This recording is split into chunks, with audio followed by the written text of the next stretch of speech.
Hi everyone and welcome back to Chelsea Fan TV. My name is Nina and I hope all of you are having a good day. Welcome to a brand new episode of Round the Corner, the show where I look ahead to our next fixture, what could happen, what to expect and what might happen. And round the corner for Chelsea is Wolves away from home on Christmas Eve. Yeah, that's right, Christmas Eve. So let's believe in Christmas magic, hope to get 3 points because we need them in the league. Wolves are about 3 points behind us, so this is a must-win game, no draws, no defeats, it is a must-win game.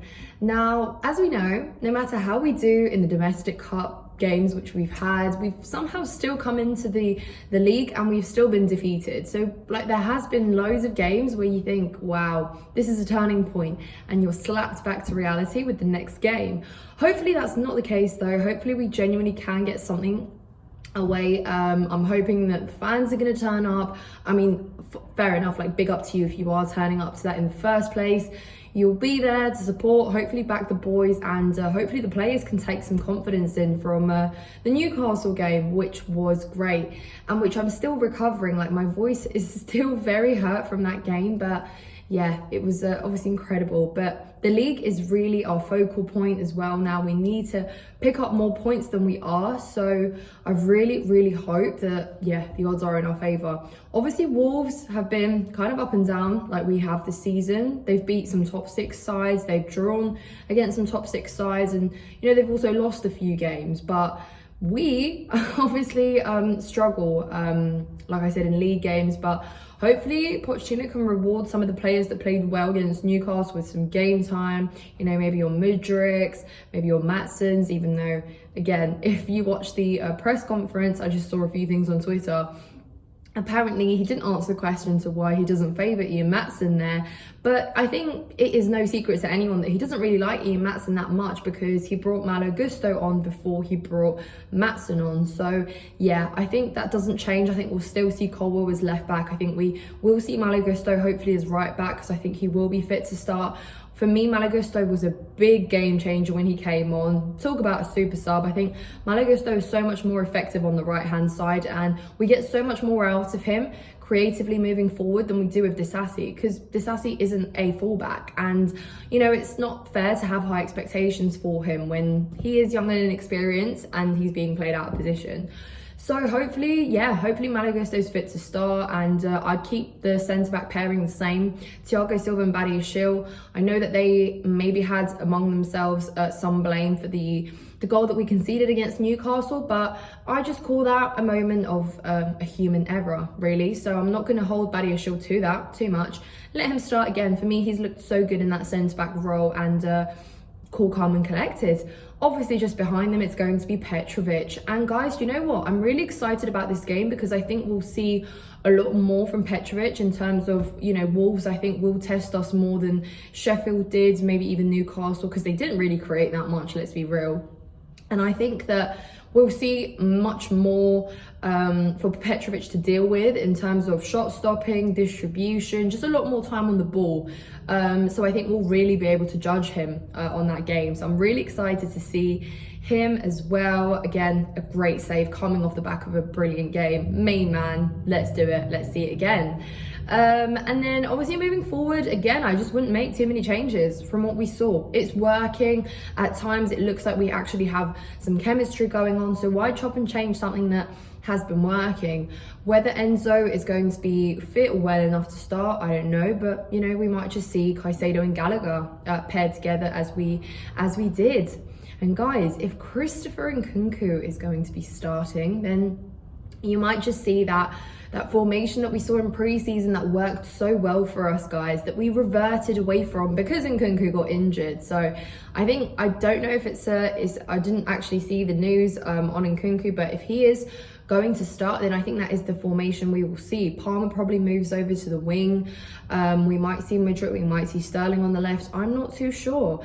And I think Jackson will start. But obviously when Enzo came off against Newcastle, Jackson dropped in a much deeper role where I thought he was more effective. He was better at carrying the ball. He's very physical, so he can sort of dribble through midfield. When he receives the ball, he gets pushed off it when he's in the penalty area. I don't really know why, but he's not as useful there. But again, he's got to try him out. I think he will start over Breuer. So I think that's the kind of shape we're going to go for. So quite attacking, good creative outlets, what you want to see. I want 3 points and I want to see some goals as well. Obviously, Christmas Eve, gonna be with the family, but I'm really happy that in my family, having football on at any time of the year is absolutely fine. So I am going to be watching that game. And yeah, really excited. Let me know in the comments down below, guys, what your thoughts are, how you feel about Wolves, how you think we'll do. But yeah, I just think there's so many positives to take in from Newcastle, and I think we can replicate, hopefully, some of those playing patterns that we saw, the way we were creating. But again, we just need to be clinical. At the end of the day, it really just does come to that, because it never would have gotten to a penalty shootout had we been prolific with a lot of the chances we created, because we were looking at maybe 3-4 from open play in that game. You know, Sterling missed a few, Jackson, Gallagher hit the bar. You had your fair share of opportunities to put the ball in the back of the net. But yeah, guys, I'm just hoping to see a lively performance. I'm hoping to see the same mentality. It's all good to want to proceed in the next stages in like cup knockout games, but again, I want to see it in the league as well. Obviously, we're coming up to the end of the annual year. When we're coming back in January, there's obviously going to be a winter break as well. So I just don't want to look ahead to those games afterwards and say, okay, those are the games that we really need to win now. I kind of want to go into the new year feeling a little bit better about the fact that we have picked up the points. Obviously, Palace next as well. If we can win both those games, it's going to put us in a much better place. I mean, obviously stating the obvious, but you know what I mean. So hopefully we can get that job done. But it will be interesting to see, whether Pochettino decides to gift Mudryk with his start, because I mean, he deserves it, guys. I've been banging on about it since January, but you know, he made the difference. He's the reason it went into a penalty shootout, because let's be real, they say, I've seen a lot of people say, not Chelsea fans obviously, but people say that, oh yeah, we were gifted a mistake and this and that. No, I watched the replay myself and I saw how much work Mudryk put in to get that goal, because he literally came flying down from the flank and saw where Trippier made the mistake. So I'm really excited to just see him grow into the player, like perform, develop, just get so much better on the ball as well. He just needs time. So yeah, I'm hoping that he's rewarded with a start. We'll probably see him in action, but yeah, either way, I think Pochettino should be starting him in that game. But anyways, guys, let me know your thoughts in the comments down below. Would you start Mudryk? Would you not? Would you ask Pochettino to play the formation that we've seen us thrive with in pre-season, or would you see something? Would you want to see something different? But yeah, guys, subscribe to Chelsea Fan TV if you haven't done so already. Obviously, like this video, comment down below your thoughts, and obviously a score prediction as well. Let me know in the comments down below. I haven't done score predictions in so long because they've just been so terribly wrong, but I think Chelsea will win this. That's my prediction. Anyways, guys, thank you so much for watching. I'll see you in the next one.